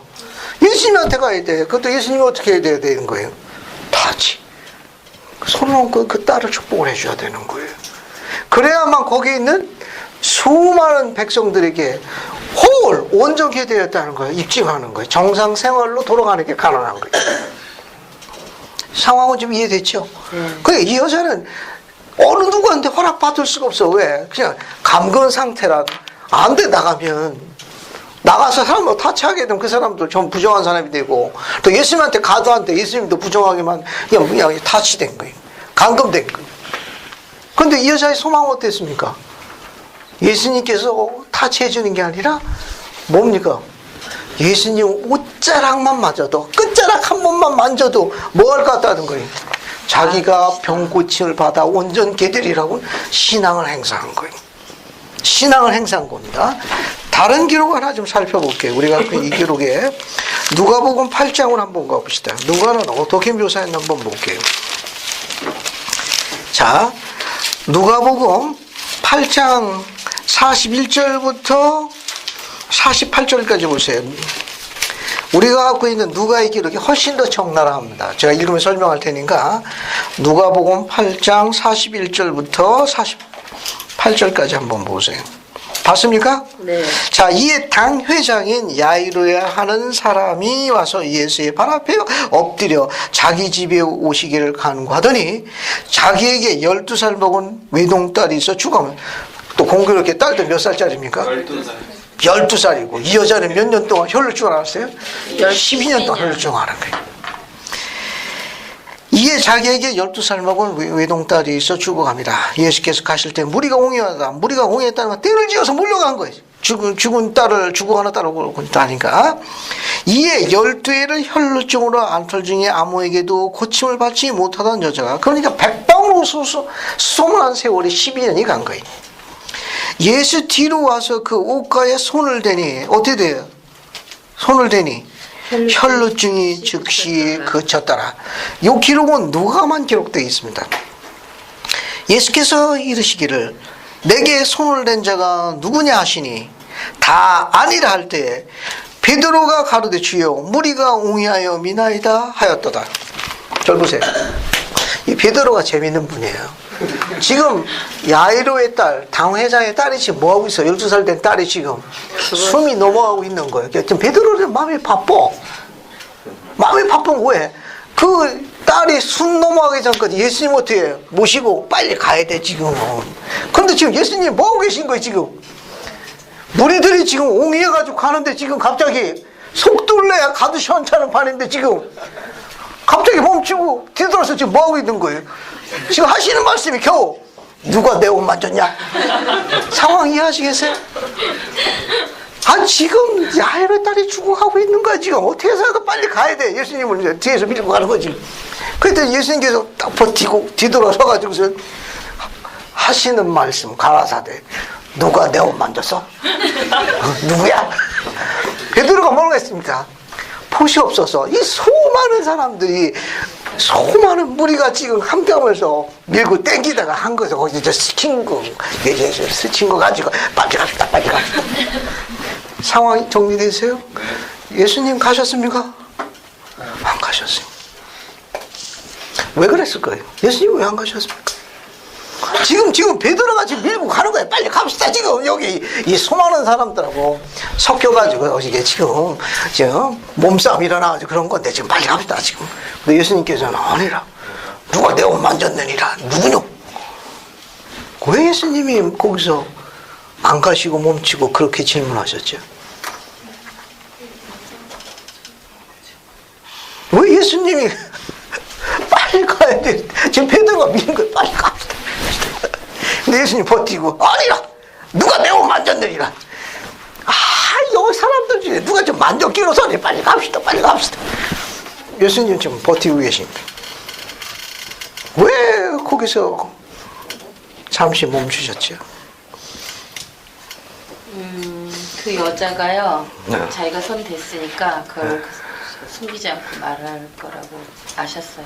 감사합니다. 만약에 예수님이 거기서 그냥 가셨으면 그 여자 어떻게, 이 여자는 만지는 순간에 벌써 혈루증 어떻게 됐습니까? 나였어요, 즉시. 홀 온전케 됐음. 믿음으로. 만약에 예수님이 거기서 그냥 가셨더라면 이 여자가 어떻게 됐을 것 같아요? 예수님께서 이 여인을 알고 계셨습니다. 야이로의 딸을 고치러 가실 적에 12년 동안이나 고통받고 이 딸의 기도를 듣고 계셨어요.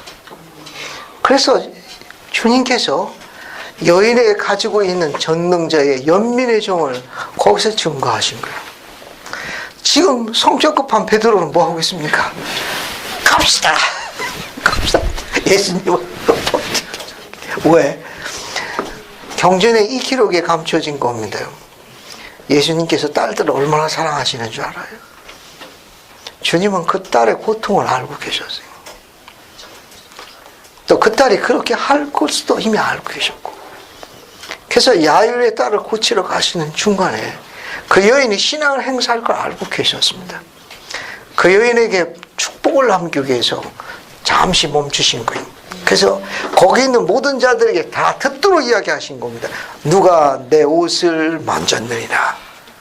그러자 그 여인이 숨길 수 없어 주여 죄인으로서 하니 내 딸아 안심하라. 내 믿음이 너를 온전케 했으니 내 길을 가도록 축사하셨습니다. 전능하신 분께서 지금 야이로의 딸을 고치기 위해서 지금 한시가 급해. 그래도 주님께서 안 가셨어요. 이 12년 동안 고통과 외로움과 싸운 좌절 속에 있는 여인의 기도를 듣고 계셨어요. 이 짧은 원리는 하나님께서 자신에게 쏟고 있는 그 딸의 기도를 그분이 때가 되시면 축복하십니다.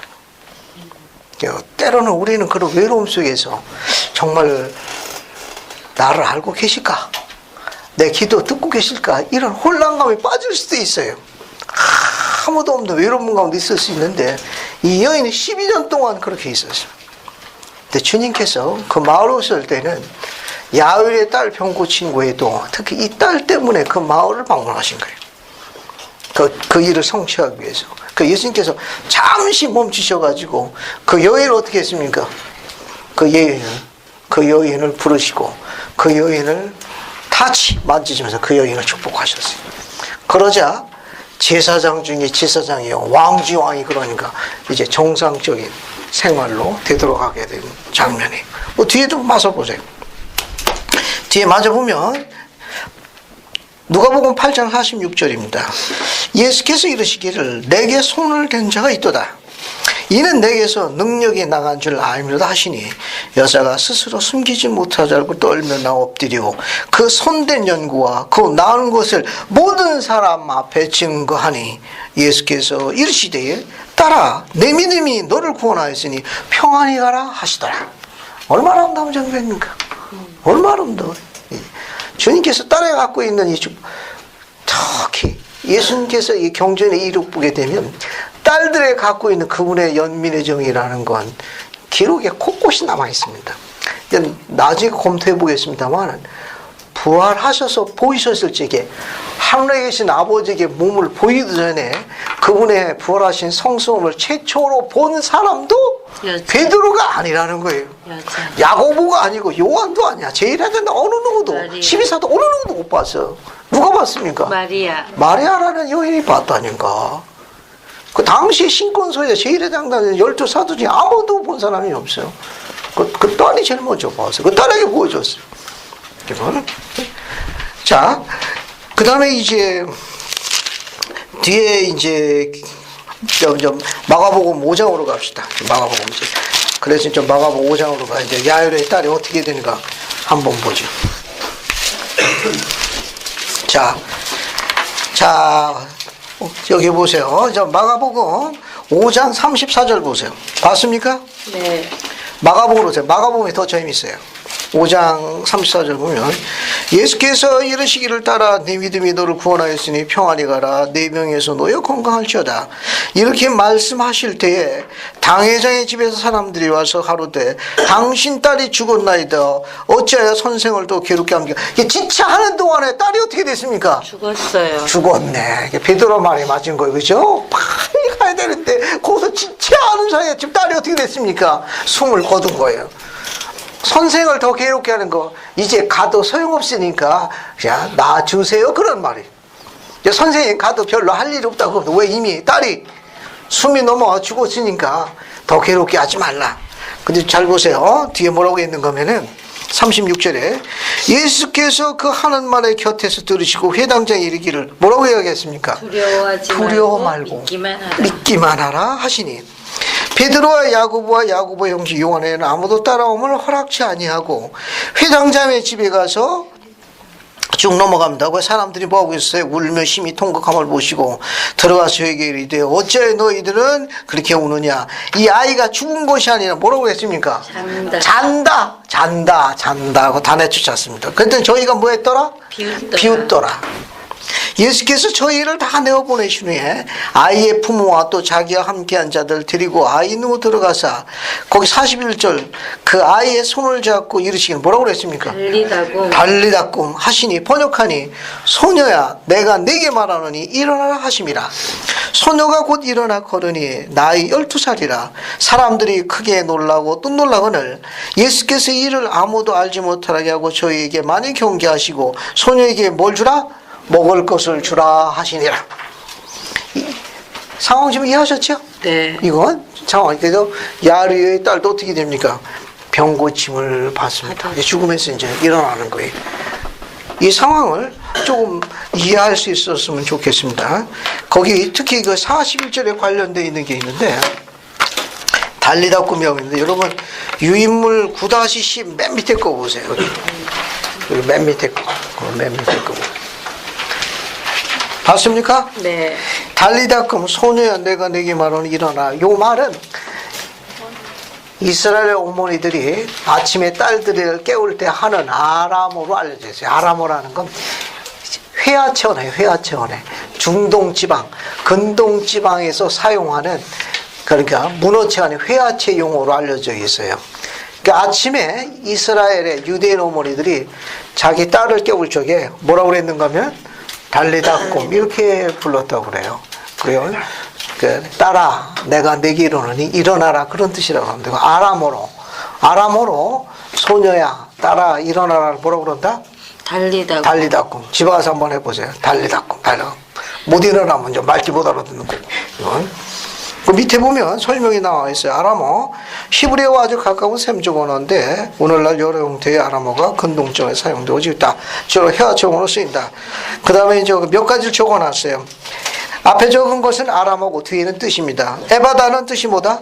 열리라 그런 뜻이거든요. 에바다 합창단도 있어요. 그 다음에 예수님 십자가에 달려하셨던 말 예리 라마 사박다니 나의 하나님 어찌하여 나를 버리셨나이까. 이것을 아람어로 하면 예리 라마 사박단이라고 합니다.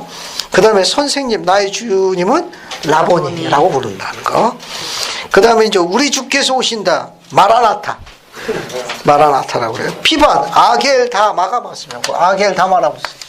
아겔 다 말아보세요. 여기 바자라고 되어 있는데 마가 맞는 거예요. 아겔 다마. 피밭을 아겔 다마라고 그래요.